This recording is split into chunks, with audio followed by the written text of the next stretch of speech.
Mi nombre es Eduardo Ramírez. Tengo 73 años y hace poco viví la traición más amarga que puede sufrir un padre. Mi propio hijo me echó de la casa que construí con estas manos, ladrillo por ladrillo, para que vivieran los padres de su esposa. Pero lo que él no sabía, y ahí está el detalle, es que yo tenía un as bajo la manga, uno que cambiaría el rumbo de nuestras vidas para siempre. Imagínate la escena.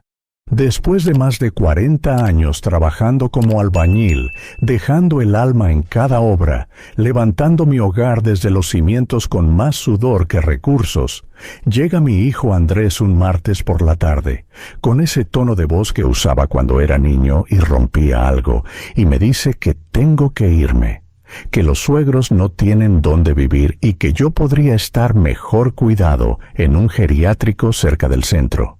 Así, sin más, como si fuera una silla vieja que ya estorba en el comedor. «Papá, entendé, es por tu bien», me dijo, evitando mirarme a los ojos. Pero esas palabras me dolieron más que todos los años de cargar bolsas de cemento, más que el frío en las rodillas durante los inviernos o el ardor del sol partiéndome la nuca en los veranos. Porque no dolía solo lo que decía, dolía lo que significaba, dolía que viniera de él.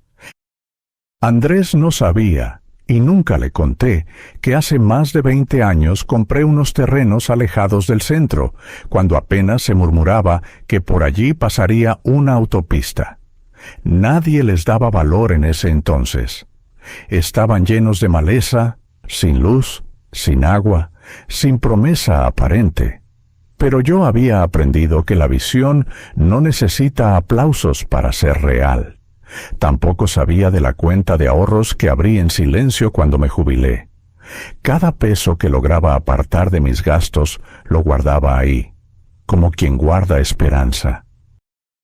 Mientras él me explicaba por qué tenía que dejar mi casa, yo lo escuchaba en silencio, lo miraba y pensaba: «Hijo, no tenés ni idea de lo que acabas de hacer».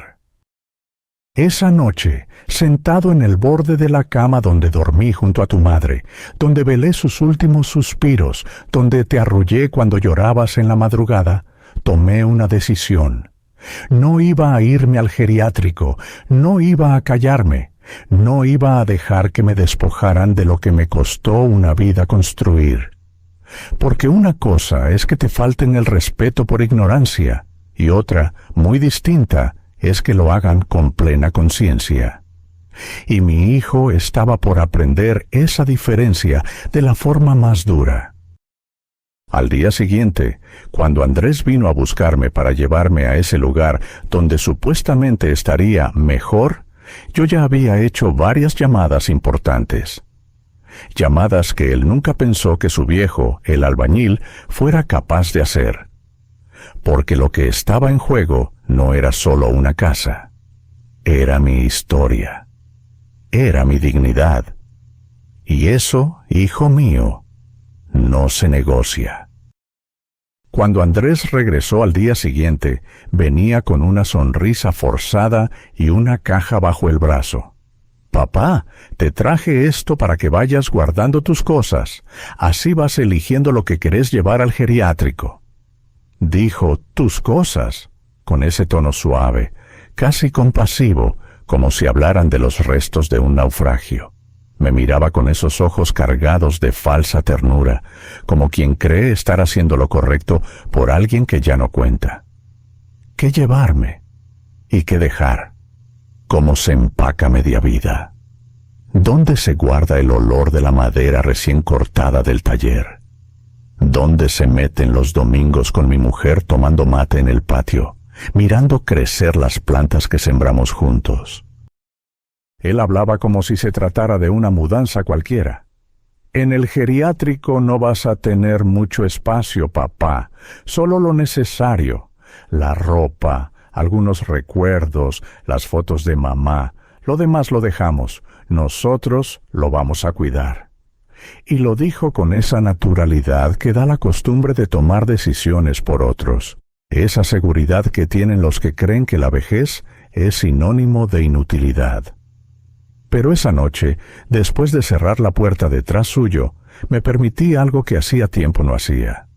Sonreí. No por alegría. Sonreí por saber algo que él no sabía. Por tener en mis manos una verdad que pesaba más que cualquier herencia.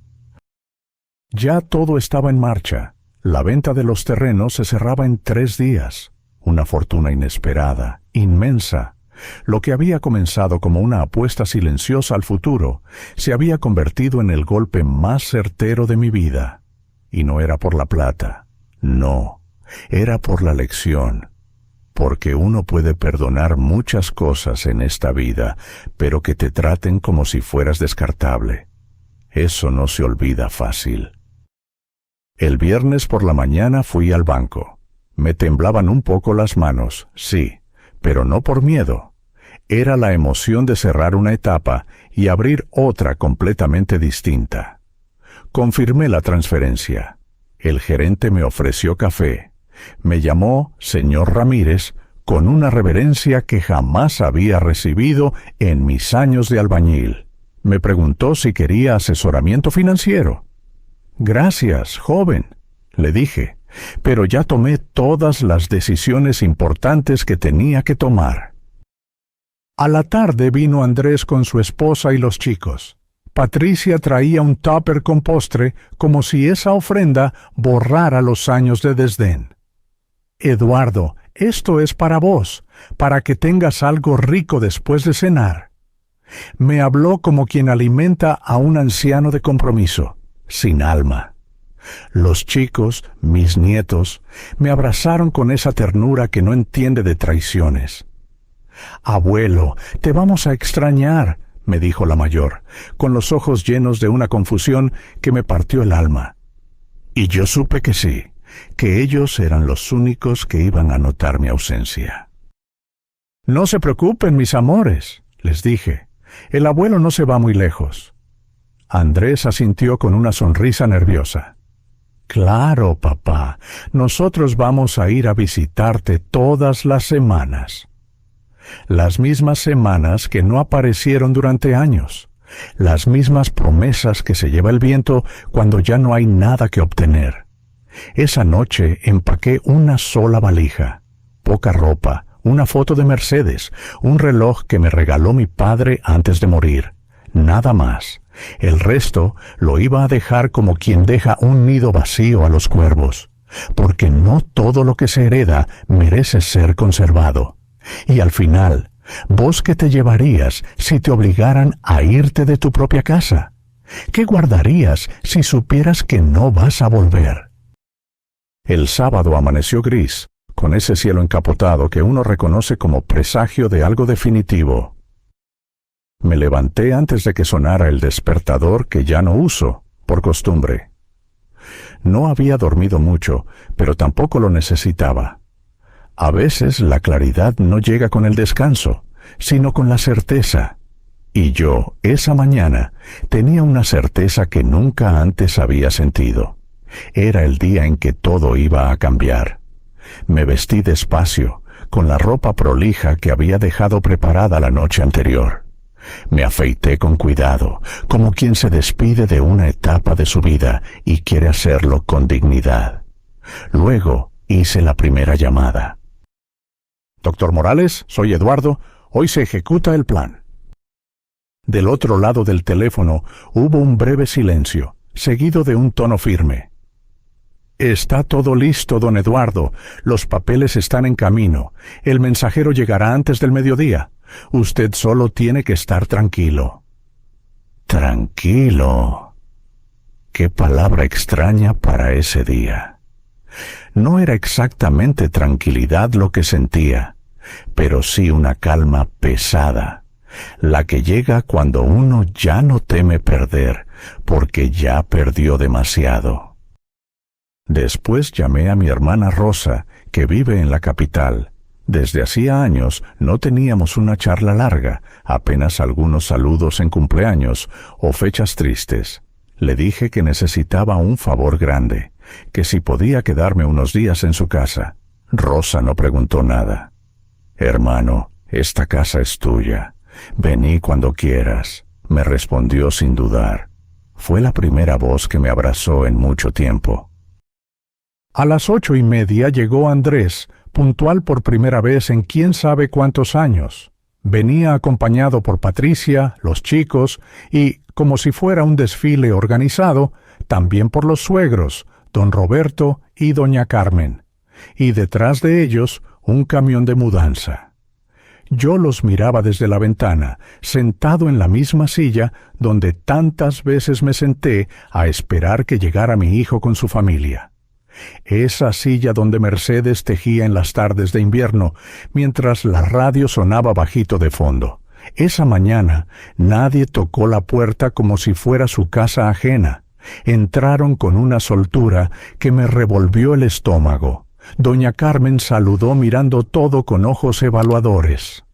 «Qué linda casa, don Eduardo», me dijo, pero no me miraba a mí. Sus ojos recorrían las paredes, las cortinas, los muebles, como quien inspecciona una propiedad recién adquirida. Don Roberto no se molestó en disimular. «¿Cuántos metros cuadrados tiene esto? ¿La instalación está al día? ¿No hay humedad en el techo?». Preguntas que dolían más que gritos. Andrés, en cambio, estaba excesivamente atento. Me trajo un mate, me preguntó si dormí bien, si quería algo del almacén. Patricia hasta me sonrió, esa misma que apenas me dirigía la palabra en las reuniones familiares. Todo era tan evidente, tan burdo. Esa dulzura impostada, ese interés de último momento, como si no supieran que ya era tarde, como si no entendieran que los años de indiferencia no se borran con una sonrisa y una camisa nueva. ¿Y sabes qué fue lo más triste? Que yo ya no estaba enojado. Lo que sentía era lástima, porque no sabían que mientras ellos pensaban en cambiar los muebles del lugar, yo estaba cambiando mi historia. A las 10 en punto, Andrés me dijo con voz grave: «Es hora, papá». Me puse de pie, tomé mi valija pequeña, esa que parecía de viaje corto, pero que llevaba una vida entera, y caminé hacia la puerta. Me detuve en el umbral y miré por última vez cada rincón. Los suegros ya estaban dando órdenes a los muchachos de la mudanza. Doña Carmen colgaba un cuadro espantoso en la pared donde solía estar la foto de Mercedes. Esa imagen se me clavó en el pecho. Respiré hondo, como quien se despide de algo que ya no le pertenece, y susurré: «Adiós, casa». Durante el viaje al geriátrico, Andrés hablaba con entusiasmo, como si me estuviera llevando a un spa. «Papá, te va a encantar. Tienen actividades recreativas, sala de televisión, enfermeras de día y de noche. Vas a estar cuidado». «Cuidado». ¡Qué palabra tan maltratada! Porque uno no se siente cuidado cuando lo sacan a empujones de su lugar en el mundo. Uno se siente cuidado cuando lo miran con ternura, sin que haya nada que ganar. Llegamos a las 10:25. El lugar era triste, aunque limpio. Un edificio bajo, de paredes grises, con un pequeño jardín que apenas disimulaba la melancolía. Una enfermera salió a recibirnos con una carpeta en la mano.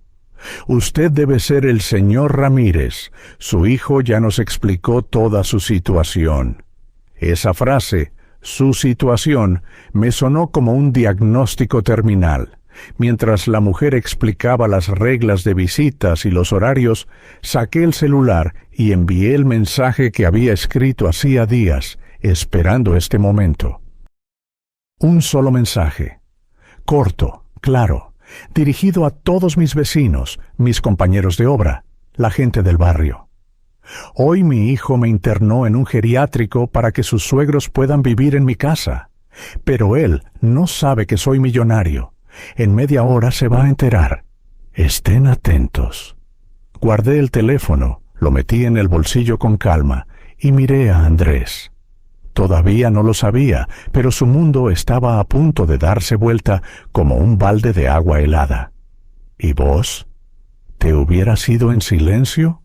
¿O también hubieras esperado el momento justo para levantar la voz? Andrés estaba terminando de firmar unos papeles en la recepción del geriátrico cuando se me acercó con cara de circunstancia, esa que uno pone cuando cree estar haciendo lo correcto, pero en el fondo sabe que está pisando sobre barro. ¿Estás bien, papá?, me preguntó. ¿Querés que vayamos a ver la habitación? Yo asentí con una sonrisa tenue, como quien no quiere arruinarle la fiesta a nadie, pero ya sabe cómo va a terminar todo. Y entonces llegó el momento. Saqué el celular y miré la hora. Las 11 en punto, justo como lo habíamos planeado. El teléfono sonó. Era el doctor Morales, su voz tranquila, precisa. Don Eduardo, los papeles fueron entregados. Su hijo debe tenerlos en este momento en su casa. Colgué sin decir una palabra más. Levanté la mirada y vi a Andrés acercándose con la misma sonrisa condescendiente de los últimos días. ¿Todo bien, papá? ¿Con quién hablabas? Le respondí con calma. Con nadie importante, hijo, pero hay algo que tengo que decirte. Se quedó serio. Algo en mi tono lo desconcertó. ¿Qué pasa, papá? ¿Te sentís mal? No, al contrario, hijo, me siento más lúcido que nunca. Pero vos tenés que irte a casa ahora mismo. Acabas de recibir algo que te va a cambiar la vida. Su rostro se transformó en una mueca de duda. ¿Qué recibí? ¿De qué estás hablando? Anda, hijo, le dije sin levantar la voz. Anda a leer lo que llegó. Y después, si querés hablar como dos personas que se deben la verdad, volvé. La enfermera nos miraba con incomodidad. Andrés intentó insistir, pero ya no había marcha atrás. Tomó el teléfono y llamó a Patricia. Su cara se fue descomponiendo mientras ella, al otro lado de la línea, le explicaba que acababa de llegar un mensajero con un sobre grande que parecía importante. «No lo abras», le dijo él. «Espérame que ya voy». Me miró como si viera a un extraño. «Papá, ¿qué hiciste?» «Lo que tenía que hacer, hijo. Lo que tendría que haber hecho hace mucho». Se fue sin despedirse, caminando rápido, con la cabeza baja. Yo me quedé en ese sillón de plástico de la recepción, viendo cómo se alejaba ese hombre en el que alguna vez creí. La enfermera me preguntó si quería conocer mi habitación. Le dije que no, que iba a esperar un poco más. No sabía si iba a volver, pero sí sabía que ese no era mi lugar. No todavía. Pasó una hora, luego otra. El teléfono no paró de sonar. Primero fue don Rubén, mi vecino de al lado. «Eduardo, ¿qué está pasando? Tu hijo llegó gritando como loco. Los suegros están sacando todo del camión. ¿Es verdad lo que dijiste en el mensaje?» Después llamó mi compadre Raúl.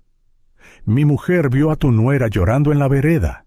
Dicen que la casa no les pertenece, que todo fue un error». Más tarde la dueña del almacén me llamó preocupada. «Don Eduardo, usted está bien.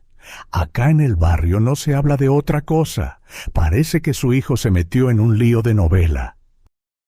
A las 2 de la tarde, Andrés apareció de nuevo en el geriátrico.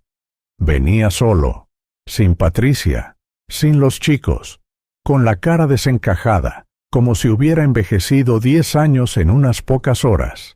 Llevaba una carpeta entre las manos. Se sentó frente a mí sin decir palabra. Abrió la carpeta. Me mostró los documentos. «¿Es verdad todo esto?», preguntó en voz baja, casi temblando. Lo miré con la serenidad que dan las decisiones bien pensadas. «Sí, hijo, es todo verdad». En la carpeta estaban los títulos de propiedad de los terrenos, el contrato de venta con la inmobiliaria y el comprobante bancario con el depósito millonario. Andrés pasó las hojas como quien revisa un testamento que no esperaba.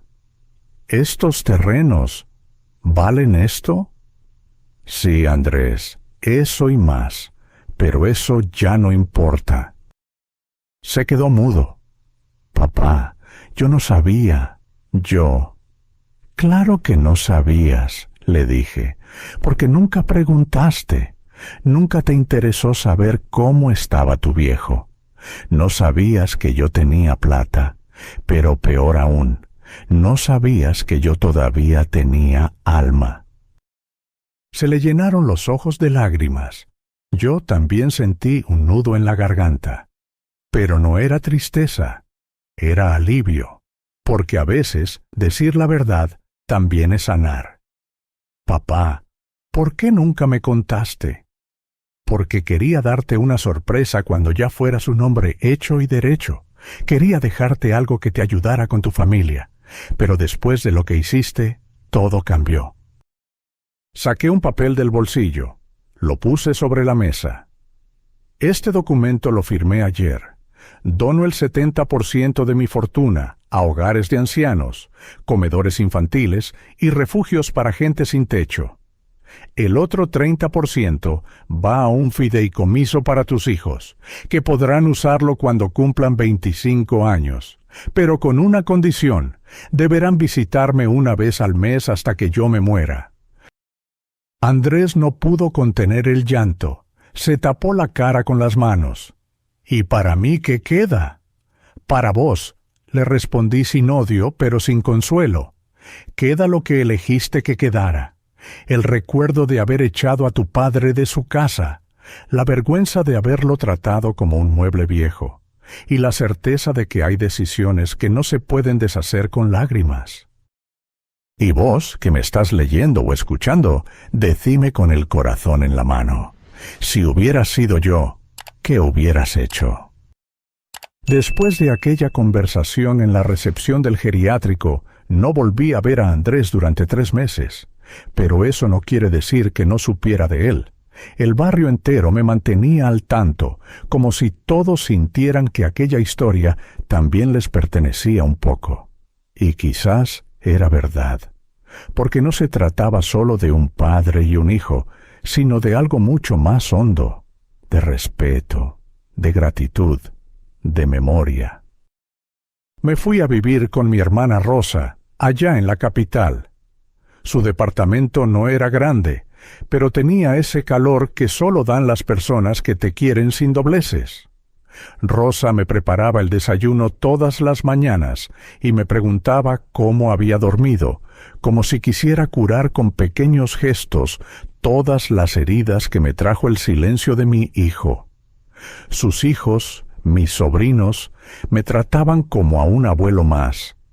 Me incluían en sus charlas, me invitaban a las cenas, me escuchaban con atención cuando contaba alguna historia vieja de obra o de barrio. Y ahí, entre risas sinceras y ollas con aroma a hogar, entendí algo que no había querido aceptar. Yo también necesitaba empezar de nuevo. Con parte del dinero que había recibido por la venta de los terrenos, me compré un pequeño departamento con vista a un parque. Nada lujoso, pero tranquilo. Tenía una cocina luminosa, una habitación cómoda y un balcón donde cada mañana me sentaba a ver pasar la vida mientras tomaba mate. Empecé a levantarme sin dolor de espalda, sin esa pesadez en el pecho que me acompañó durante años. Y ahí, en esa calma, descubrí que era posible vivir sin miedo, que uno puede reconstruirse incluso cuando siente que ya no tiene fuerzas. Me anoté en un taller de carpintería para adultos mayores. Volví a sentir el olor de la madera recién cortada, a lijar con paciencia, a crear algo con las manos que todavía conservaban memoria. Conocí a don Facundo, un exferroviario que también había sido echado por su familia. Hicimos buena amistad. Jugábamos al dominó, compartíamos historias, y muchas tardes nos quedábamos en silencio, mirando el atardecer, sin decir nada, porque a veces no se necesita hablar para sentirse acompañado. Él fue quien me dijo una frase que me quedó grabada para siempre. La venganza más dulce no es hacerle daño al que te lastimó, es vivir bien a pesar de todo. Y así lo hice. Empecé a vivir bien, empecé a vivir distinto. Me ofrecí como voluntario en un comedor infantil del barrio. Ayudaba a servir la comida, contaba cuentos a los chicos, jugaba con ellos en el patio, y algo curioso pasó. Esos niños que no tenían casi nada me dieron más cariño que el que había recibido de mi propio hijo en años. Me llamaban Abuelo Eduardo. Me buscaban apenas llegaba. Me abrazaban con esa sinceridad que no entiende de conveniencias ni herencias. Fue allí donde conocí a Esperanza, una mujer de 65 años, viuda, elegante en su sencillez. Tenía una risa suave, unas manos cálidas y una forma de hablar que calmaba hasta a los más revoltosos. Empezamos a tomar café después del turno en el comedor. Ella me contaba de sus hijos, que vivían en el interior y la visitaban seguido. Yo le contaba mi historia, con sus silencios y sus quiebres. Me escuchaba sin juzgar, sin aconsejar. Solo estaba ahí, presente. Y eso valía más que cualquier palabra. Un día me preguntó, ¿usted no extraña a su hijo? Me quedé pensando. Extraño al hijo que creí que tenía. Le dije, al que me ayudaba a mezclar cemento cuando era chico, al que se dormía en mis brazos cuando lloraba. Pero a este hombre que me echó de mi casa, a ese no lo extraño. Esperanza no dijo nada. Me acarició la mano con dulzura, y esa caricia me alivió más que cualquier disculpa. Porque a veces la paz no viene del que te hizo daño, sino de quien aparece cuando menos lo esperas para recordarte que todavía mereces ser querido. ¿Y vos, si te hubieran dado la oportunidad de empezar de nuevo a los 73 años, la hubieras tomado? Porque yo lo hice, y descubrí que todavía quedaba mucho por vivir. Por las noches, ya instalado en mi nuevo hogar, a veces me asomaba al balcón y pensaba en mis nietos. Ellos sí dolían. Ellos no habían elegido el egoísmo de sus padres. Ellos no sabían de papeles, ni de cuentas bancarias, ni de decisiones cobardes disfrazadas de amor. Ellos solo sabían que el abuelo ya no estaba. Me preguntaba si me extrañaban, si recordaban las tardes de juegos en el patio, los caballitos de madera que les hice con mis propias manos, las historias que les contaba antes de que sus padres dejaran de traerlos. Y aunque me había prometido no mirar atrás, cada vez que pensaba en ellos se me humedecían los ojos. Pero había tomado una decisión y con el alma rota o no, iba a sostenerla. Porque uno también le enseña a los chicos con lo que tolera y con lo que no. Y yo no quería que ellos aprendieran que está bien humillar al abuelo si después se le lleva una torta. Por eso el fideicomiso que armé para ellos tenía una condición clara.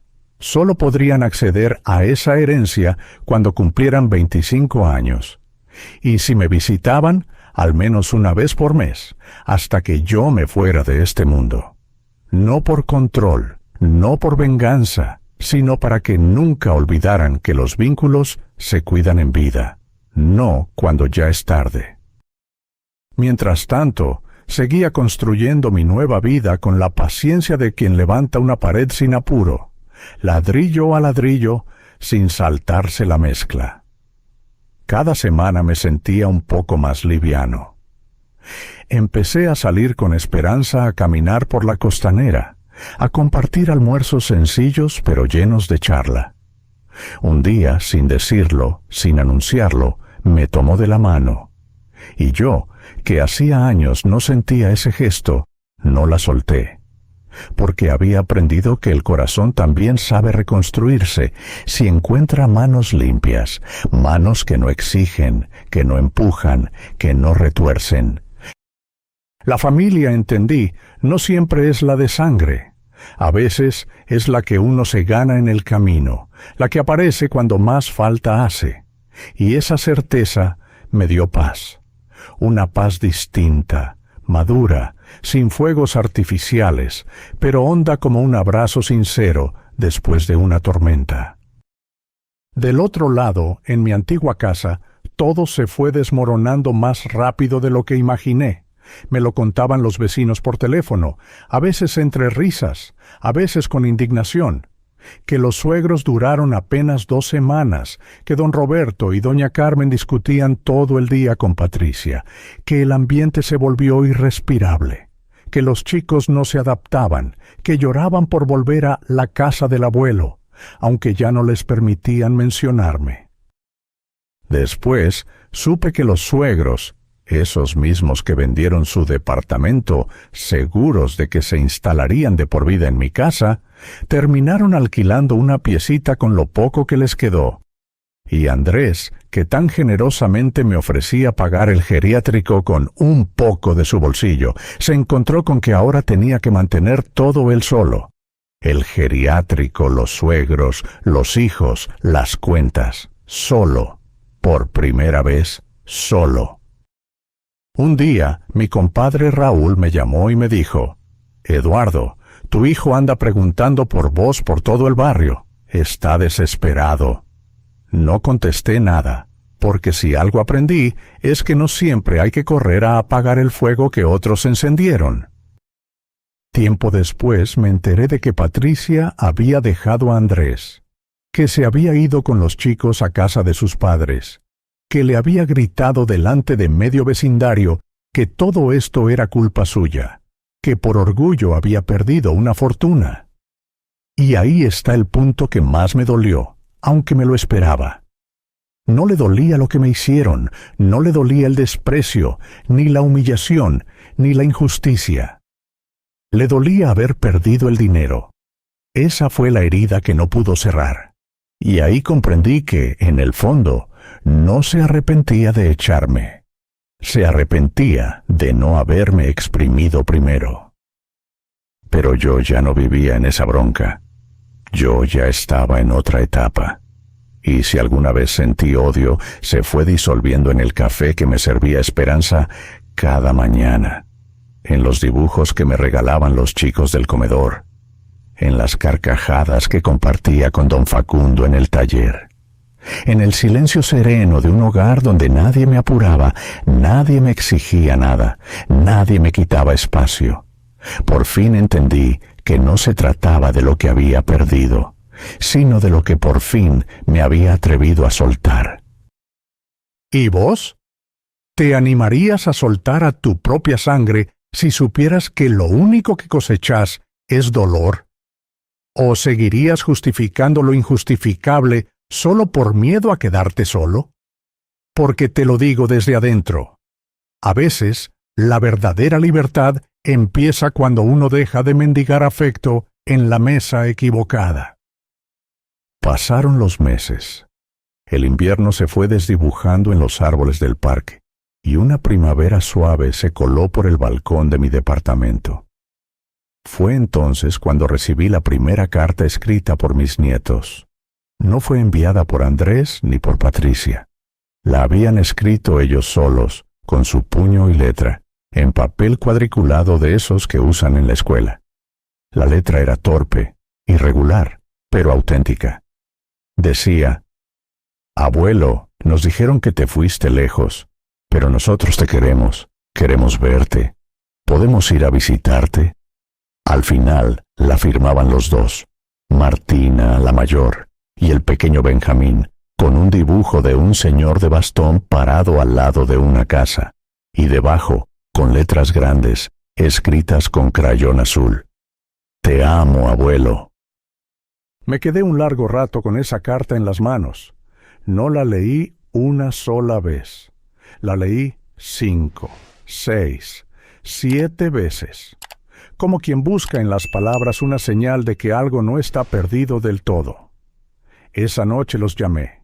Tenía el número todavía en el celular, como si hubiera estado esperando ese momento. Me atendieron los dos desde el celular de Patricia. Hablamos casi 1 hora. Les conté que estaba bien, que vivía en una casa nueva, que tenía amigos nuevos, que ayudaba a niños que no tenían abuelos. Ellos me contaron que extrañaban mi comida, mis cuentos, el taller del fondo.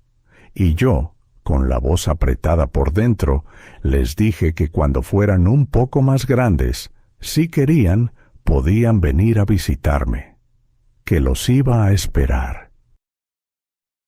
«Abuelo, ¿es verdad que sos rico?», me preguntó el más chiquito. «Sí, mi amor, es verdad. ¿Y por qué no nos das plata a nosotros?». Sonreí. «Qué pregunta tan honesta, tan limpia», le respondí con suavidad. «Porque hay algo más importante que la plata, y eso se los voy a dar cuando crezcan y puedan entenderlo. Les voy a dar un ejemplo de que nadie tiene derecho a maltratarte, ni siquiera si es de tu propia familia, que uno no tiene que quedarse donde lo desprecian solo por miedo a estar solo, que la dignidad no se vende ni se regala y que siempre se puede empezar de nuevo, aunque te digan que ya es tarde». A veces me preguntaban si no me arrepentía de nada. Esperanza, con quien para entonces ya compartía mis días, me lo preguntó una tarde mientras tomábamos mate bajo la sombra de un jacarandá en flor. Le respondí sin dudar: «Sí, me arrepiento de haber tardado tanto en valorarme. Me arrepiento de haber aguantado tantos años ese desprecio silencioso, disfrazado de respeto. Me arrepiento de haberles dado poder sobre mi bienestar solo por tener mi apellido. Pero no me arrepiento de haberme ido. No me arrepiento de haber puesto un límite. No me arrepiento de haber elegido vivir». Y así, a los 74 años, después de una vida entera trabajando como bestia, cargando bolsas, poniendo ladrillos, agachando la cabeza, encontré algo que nunca antes había sentido: paz. Una paz sin obligación de agradar, sin tener que pedir permiso para existir. Una paz simple, de esas que se cuelan por la ventana con el aroma del pan tostado y el murmullo de una radio encendida en voz baja. Hace 3 meses, Esperanza y yo nos casamos por civil. Fue una ceremonia pequeña, sin galas ni familia lejana, pero con las personas justas. Don Facundo fue mi testigo. Los chicos del comedor nos regalaron dibujos y flores de papel. Uno de ellos, Mateo, un nene de 7 años con la mirada despierta y el corazón enorme, me abrazó fuerte y me dijo: «Abuelo Eduardo, cuando yo sea grande, quiero cuidar a mis papás como vos nos cuidás a nosotros». Y ahí entendí todo, que mi verdadera herencia no eran los terrenos ni el dinero, no estaba en los papeles ni en los números del banco. Mi verdadera herencia era ese ejemplo que alguien como Mateo podía llevarse en el corazón. Y vos, que me leíste hasta acá, que quizás también tenés cicatrices que no se ven, ¿sabes qué te digo? La vida te puede doler mucho, pero también te puede sorprender si tenés el coraje de defender tu valor. A veces perderlo todo es el primer paso para ganarlo todo. Yo perdí una casa, un hijo, una historia que creía intocable. Pero gané libertad, gané amor verdadero, y gané la certeza de que nunca es tarde para volver a elegirte a vos mismo. Ahora, con 75 años recién cumplidos, siento que estoy donde siempre debí estar, en paz. No porque la vida me haya devuelto lo que perdí, porque no lo hizo, sino porque aprendí que hay pérdidas que no se recuperan, pero se superan. Con el tiempo, con cariño nuevo, con dignidad restituida. Esperanza y yo estamos planeando un viaje a las cataratas del Iguazú. Será la primera vez que viajo por placer, no por trabajo, no por obligación, no por fuga. Por placer, por curiosidad, por el simple deseo de mirar algo hermoso junto a alguien que me mira con ternura. Don Facundo dice que parezco 10 años más joven, que desde que me fui de aquella casa, la misma que construí con sangre y cemento, pero que terminó por asfixiarme, camino más derecho, río más fuerte, hablo sin prisa, Y tal vez sea cierto. Porque cuando uno se libera del peso de la tristeza contenida, el cuerpo lo siente. La espalda se aligera. El pecho respira. La mirada se limpia. A veces me sorprendo silbando mientras cocino, o me detengo en mitad de una caminata solo para mirar cómo bailan las hojas con el viento. Cosas simples, pequeñas, pero que durante años no supe ver, porque vivía para otros, para sostener, para demostrar, para no decepcionar, y ahora, por fin, vivo para mí. De Andrés no he vuelto a saber demasiado. Me llamó algunas veces, sí. La primera para decirme que quería conversar como gente grande sobre el tema de la herencia. La segunda fue más directa. Quería saber si aún podía reclamar algo, si había una forma de revertir la donación. No lo decía con esas palabras, claro, pero se le notaba. La tercera llamada fue distinta. Fue para contarme que Patricia se había ido definitivamente con los chicos, que lo había dejado solo en esa casa que ya no sentía suya. «Papá, estoy rodeado de cosas que me hacen mal», me dijo. «Fotos, muebles, recuerdos. No tengo paz, no tengo plata, no tengo familia».